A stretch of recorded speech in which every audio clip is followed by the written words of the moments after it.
You're now watching Showbiz Snob, your daily showbiz update. Tunay na isa sa may pinakamagandang mukha sa showbiz industry, si Miss Gloria Romero na nagdiwang nga kamakailan lamang ng kanyang 19th birthday. At sobra, hindi lamang maganda kundi napakagaling na aktres din ang nasabi nga pong artistang si Gloria. Well, marami nga po ang humahanga sa kanya dahil sa kabila ng edad nito, makikita niyo pa rin ang galing niya sa pag-arte. Pero nito lamang, sa naging bahagi ng isang Facebook page ay mukhang kailangan na nga rin niyang alalayan dahil sa edad nitong 90.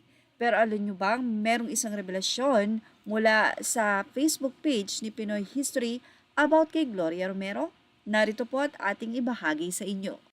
Mula sa naging trivia and Facebook page post ni Pinoy History. Narito.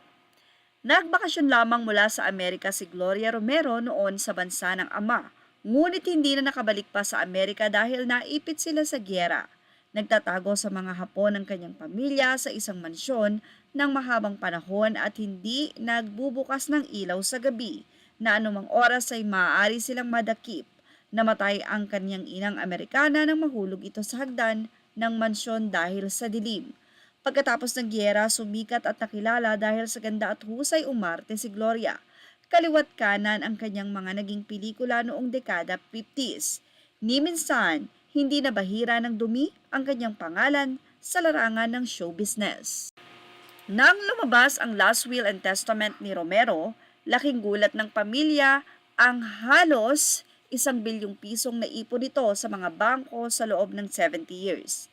Nakapagdesisyon si Gloria na kung lilisanin man niya ang mundo, mapupunta sa mga charities ang kanyang yaman, ipapagawa din ng isang munting paaralan ang nasabing pera.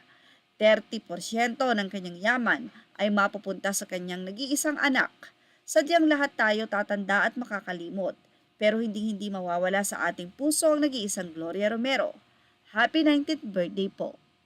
Anyway, yan nga ang trivia na ito palang si Gloria Romero ay nakulong ng matagal na panahon sa kanilang tahanan, sumikat dahil sa angking ganda at nakaipon ng halos 1 bilyon para na rin makatulong sa iba. 30% nga ng yaman ng kanyang naipon ay mapupunta sa kanyang kaisa-isang anak. Marami naman ang nanghihinayang dahil sa ganda ng nasabing aktres. Mas marami pa daw sana itong naging anak para mas maraming magmana. But anyway, yan po ang ating trivia and thank you sa Facebook page ni Pinoy History. Yan ang ating Showbiz Now update. Images are all credit to the rightful owners and thank you for watching Showbiz Now.